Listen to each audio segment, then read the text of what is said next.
Hello students, this is Professor McDermott with a new topic today. Our lecture subject is the Renaissance, and that word is a French word that means rebirth. In the later Middle Ages, really starting in the 14th century, there was a rebirth of classical culture. Ancient Greco-Roman civilization, in a sense, came back to life as artists, painters, sculptors, scholars of all kinds tried to rediscover the skills and the wisdom of those people from the ancient world and to put them into practice so as to improve human life in the later world. And that movement is what we call the Renaissance, and it gave birth to some of the greatest works of art ever created in Europe.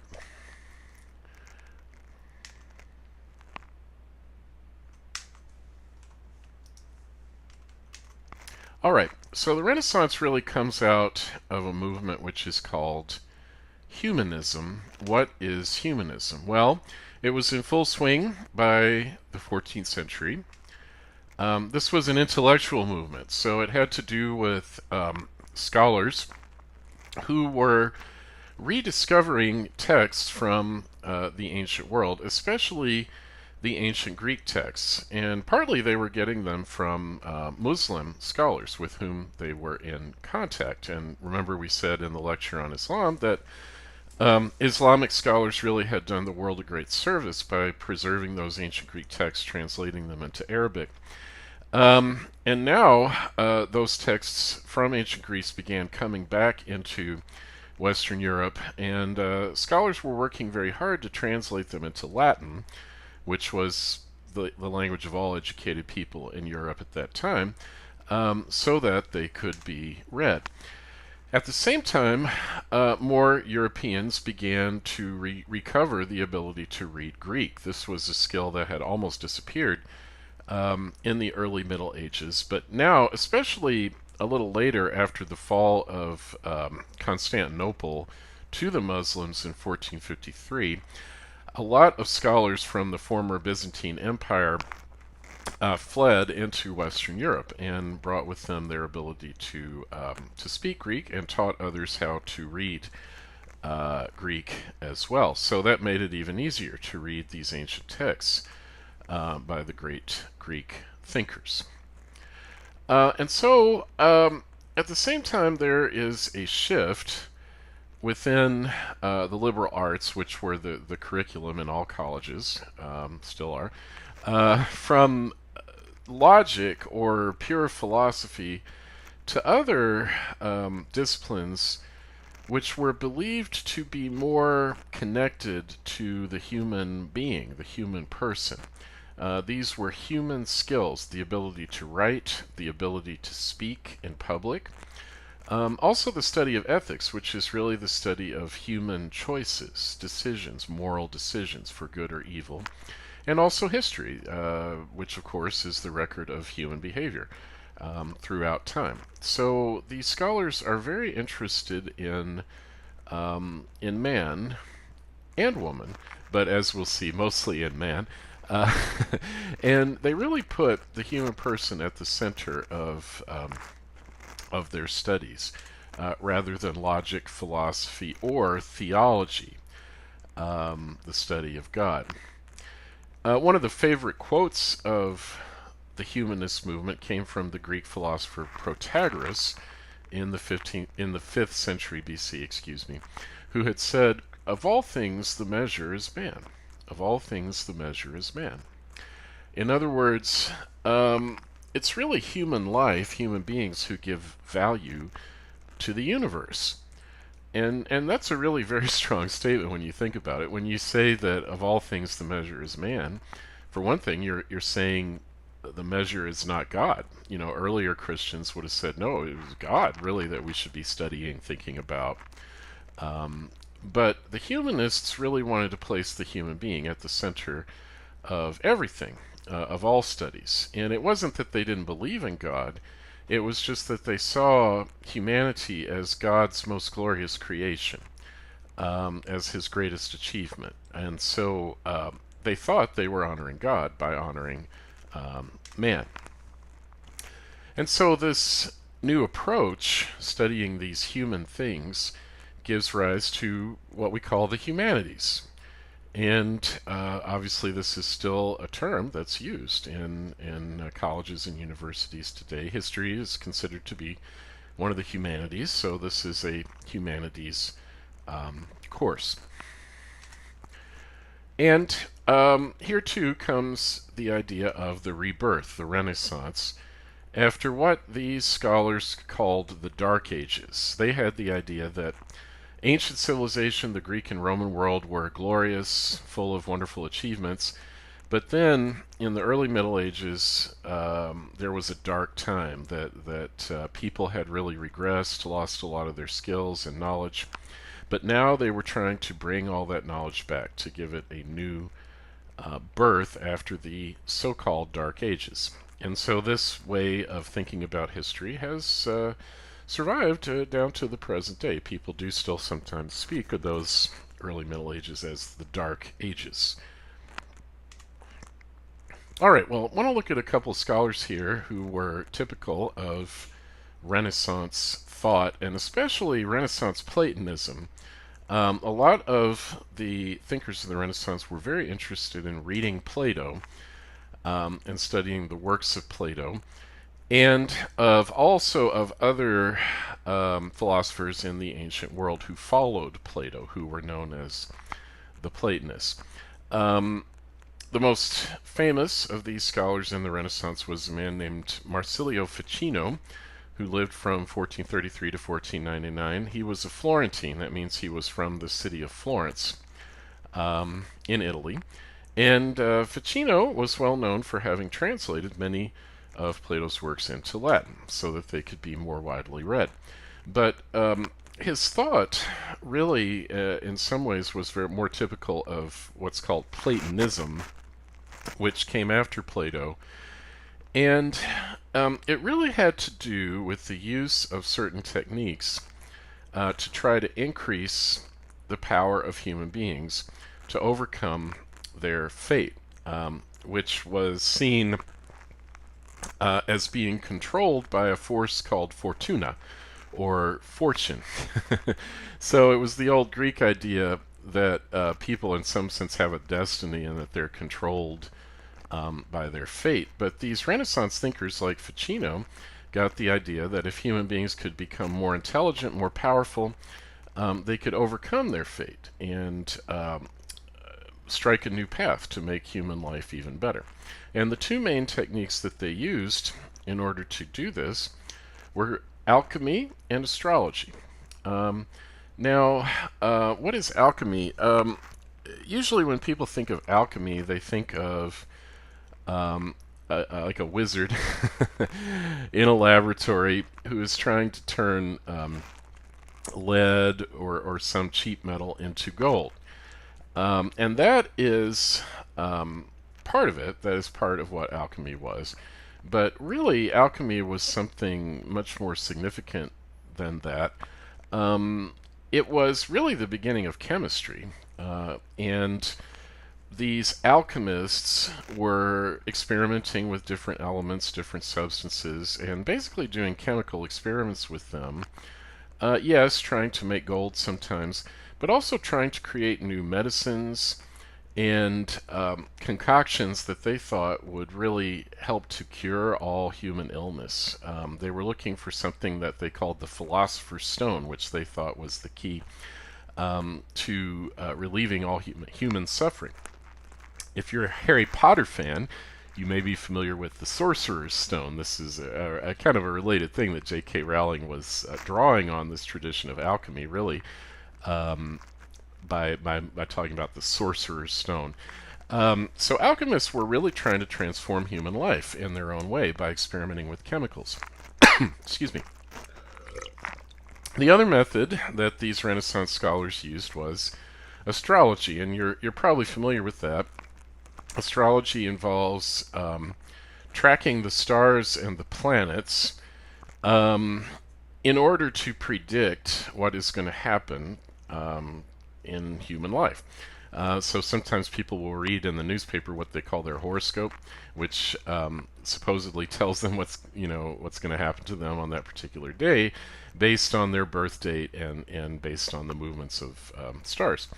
That's astrology, and nowadays many people think of this as something that is kind of kooky. Um, but in the Middle Ages, even very, very intelligent people, even very intelligent Christian people, believed in astrology. And I'm going to prove that by showing you a couple of pictures here. These are from Christian churches, cathedrals in Europe. And often, if you go to these cathedrals, you'll see artwork that depicts the signs of the zodiac, which are part of astrological thinking. On the left here, from Canterbury Cathedral in England, you see the signs of Taurus the bull and Cancer the crab. And on the right, from Chartres Cathedral in France, you see Sagittarius the archer, and also the zodiac sign, the constellation Libra. And so even great thinkers like St. Thomas Aquinas believed that it was possible for the stars to affect human life because they thought that we were made of the same elements as the stars were, and therefore the stars and the planets exerted a kind of influence upon us, our moods, our health, and so forth. But the astrologers believed that if they could predict what was going to happen to people, then people had a chance, once again, to kind of overcome or defeat that destiny through proper action. And so, really, the point of alchemy and astrology, and in a sense the point of the whole Renaissance, is the desire to make human beings more like God, to have more control over their own life, their own fate, their own destiny, by using their mind, using their intellectual powers to try to overcome those forces. And so that's very typical approach during the Renaissance. Another Florentine thinker who was really a follower of Marsilio Ficino was a man named Giovanni Pico della Mirandola, who died quite young, as you can see there. But he was much influenced by Ficino's translations of Plato.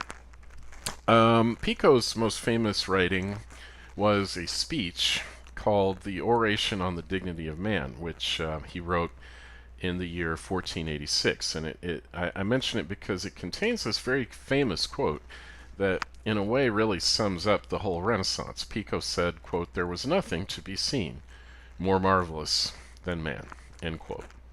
And so once again, the Renaissance thinkers are putting man, humanity, at the center of everything, at the center of all creation.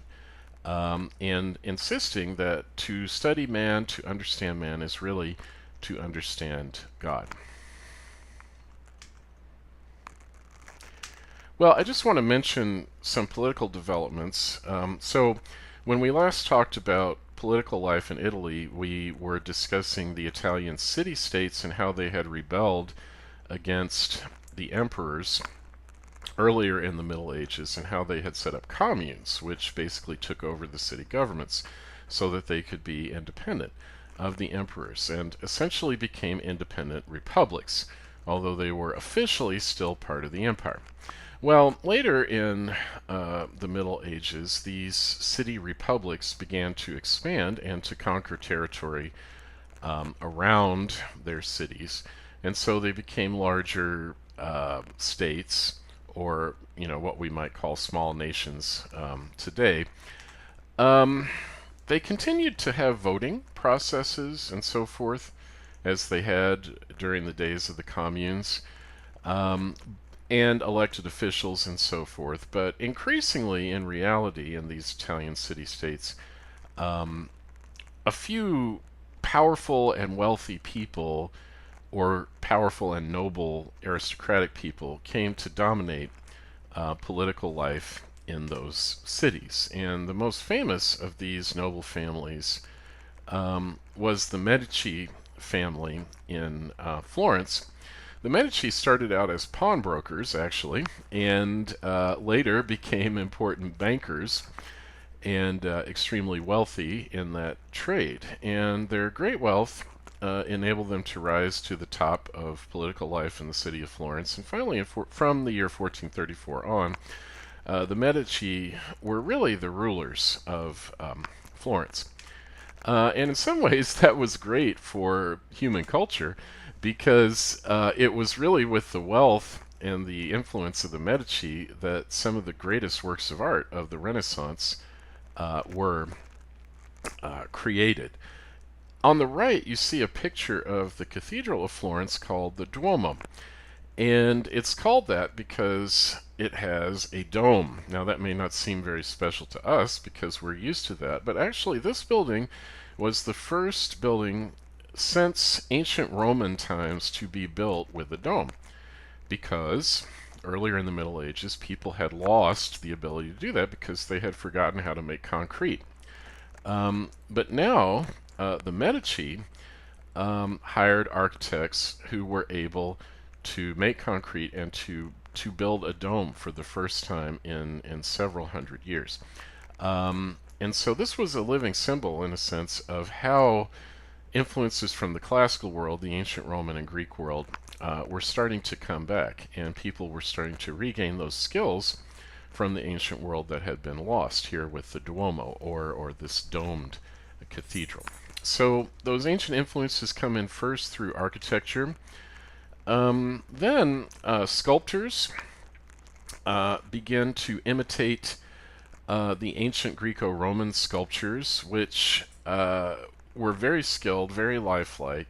But since then, sculptors had never been able to recreate that level of beauty and lifelikeness of those sculptures until Donatello, a sculptor in Florence, who lived from around 1386 to 1466, began to show that ability once again. We'll look at one of his sculptures in just a moment.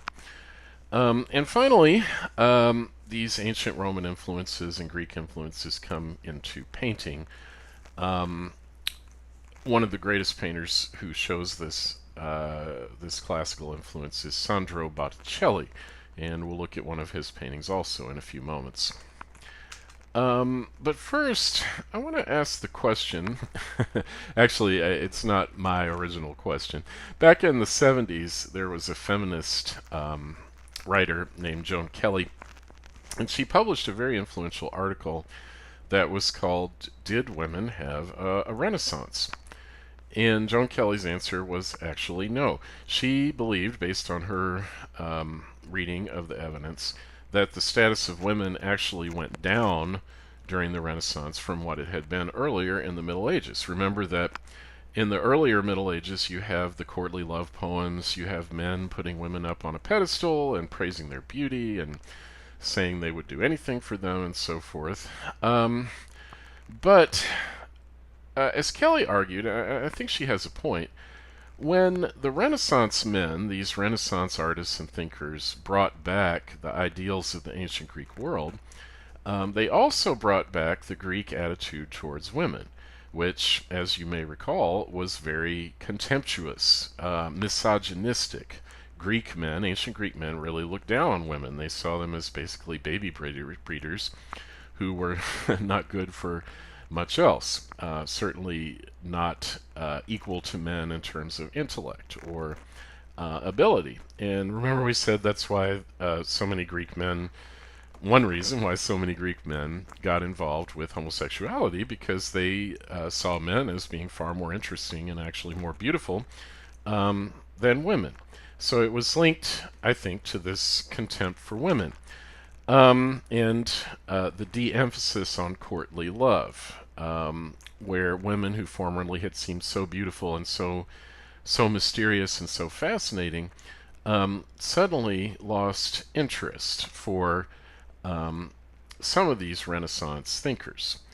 And so you see coming back into Renaissance art the emphasis on the nude male form as the highest form of beauty and the ultimate perfection of art. And we're going to look at a couple of sculptures that I think kind of epitomize that here. These are both depictions of the biblical figure of David, from the Old Testament of the Bible, who became the king of Judah and the king of Israel. And both of these sculptures of David depict the same episode in David's life when he fought, according to the scriptures, when he fought the giant Goliath and killed him with a slingshot. And so, but the two artists that we see here, Donatello on the right and Michelangelo on the left, take a somewhat different approach to the story of David. You notice that Donatello on the right, David actually has a hat on. He's nude other than that, but he does have a hat. He also has a sword, which he has just used to cut off the head of Goliath. This is earlier in the Renaissance. This is sculpted in the 1430s.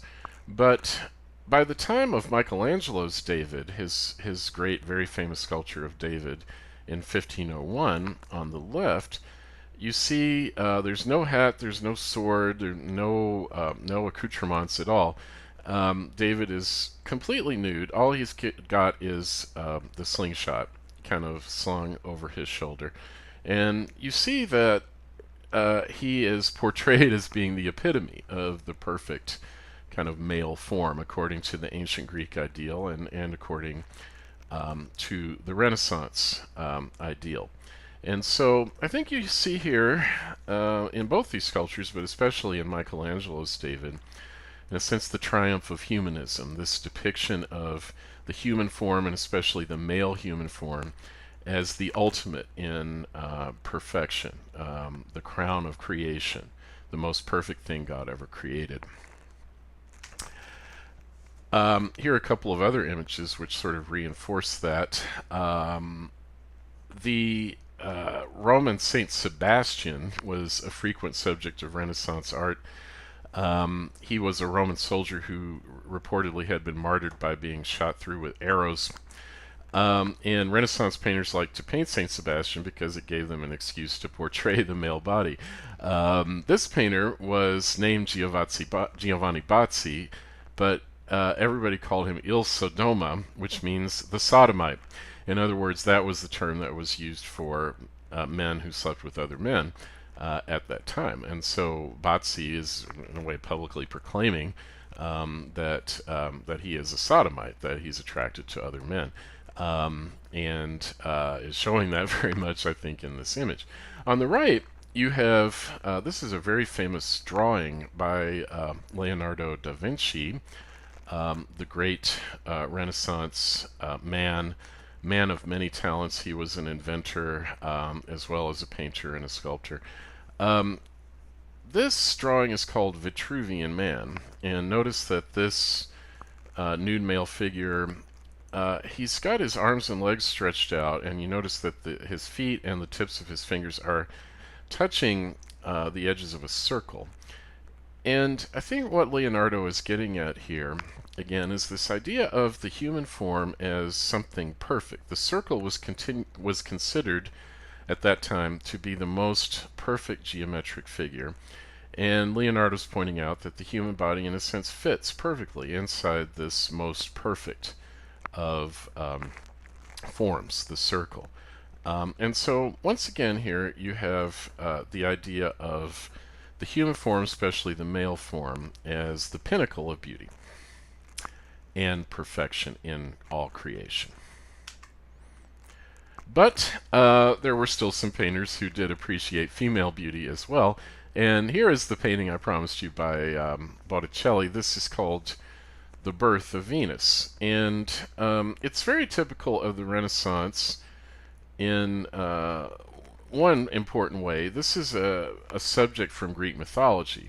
It's depicting the birth of the Roman goddess Venus, who was said to have been born not in the normal way, but from the foam of the sea in some accounts. And so this picture is full of symbolism that's drawn from ancient Roman mythology. And in that sense, it also epitomizes the Renaissance because this is bringing back ancient pagan culture. Whereas earlier in the Middle Ages, the only women that you might see in art would be the Blessed Virgin Mary or maybe a female saint. Now these Renaissance painters are very interested in portraying Roman goddesses and gods and subjects from Roman mythology. So you see once again that de-emphasis on Christian theology and that recovery of ancient pagan culture during the Renaissance. Also, when we talk about artists, writers who appreciated women, we have to mention a couple of very famous Italian poets. Petrarch wrote many beautiful poems in the form that's called the sonnet form, and they're addressed to a woman named Laura, and just really magnificent love poetry from Petrarch to Laura, written in the 14th century. Dante Alighieri wrote the Divine Comedy, in which Dante, gets escorted through hell, purgatory, and heaven by the earlier Roman poet Virgil. And he's seeking a woman named Beatrice, who for him is the symbol of all beauty and all perfection. So there were some thinkers and some writers who kept alive that earlier medieval appreciation of female beauty. And there were also, I don't want to give the impression that everybody in the Renaissance was solely interested in Greco-Roman culture and that they completely forgot about Christianity. There were still many, many very sincere, very serious, very committed Christians. And in fact, there were movements within Christianity that emerged during the Renaissance that really continued to influence Christian prayer, Christian thought down to the present day. One of those movements was known as the Devotio Moderna. Basically, the followers of this movement thought that the Catholics, they were Catholic, but they felt that in general the Catholic Church had become too focused on the saints, the Blessed Virgin Mary, and too focused on external acts like going to church, like praying the rosary, and so forth. And they really advocated that people put Christ, the person of Christ, at the center of their religious life. So in a way, that also reflects humanism, right? Because Christ was believed to be the Son of God, right? God in human form. And so this, in a way, is connected to humanism. But it also looks forward to Protestant Christianity, which has always been quite Christ-centered, okay, and really has discouraged devotion to the Blessed Virgin Mary and to the saints. So followers of the Devotio Moderna would spend time meditating on the life of Christ, looking at images of Christ, and praying inwardly with inward piety. That means deep devotion and love for the person of Christ.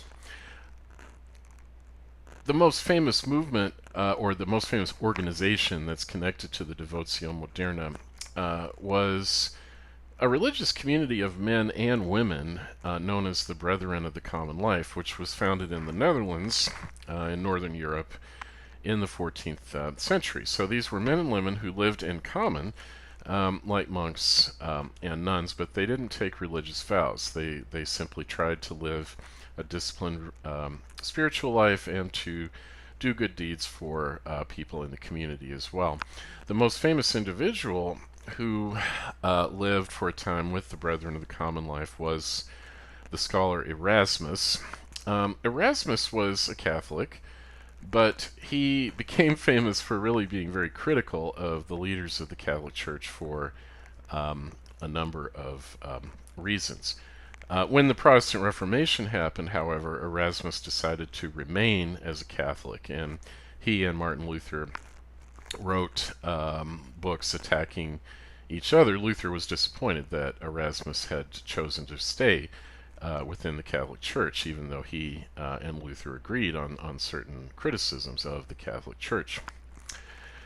Another important movement that starts in England in the 14th century, which really tries to reform some of the abuses in the Catholic Church, was the Lollard movement. The Lollard movement mostly consisted of poor people who thought the church had become too wealthy, had been corrupted by wealth, and wanted to get back to a kind of Christian poverty to live the life of Christ.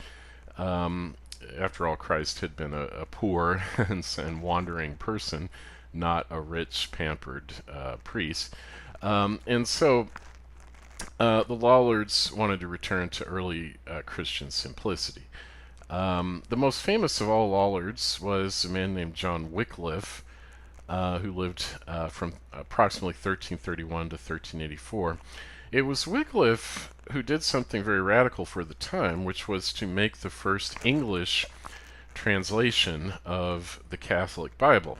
Now, the official language of the Catholic Church was Latin, and the Bible was in Latin. And so if you couldn't read Latin, and only a few people could, you couldn't read the Bible. You just had to listen to it being read in church and being explained by a priest, but you couldn't read it for yourself. And so John Wycliffe decided it was time to make the Bible available in the language of the people in England, in English. And so in 1384 he completed his translation of the Bible into English, which was against the laws of the Catholic Church at that time. And in later years, these Bibles, like the English Bible of Wycliffe and other vernacular Bibles, they're called, in the language of the people, could be printed more easily and distributed to the people after the invention of the printing press in 1439 in the Holy Roman Empire. And when the Protestant Reformation happened, Luther and other reforming leaders would use the printing press to great effect to reach the people, to convince them to leave the Catholic Church, to read the Bible, and to join their new Protestant churches. But that topic takes us beyond the endpoint of the course, which is the year 1500. And so this is the last of the material in the course. I want to thank you for your attendance this semester and for your good work.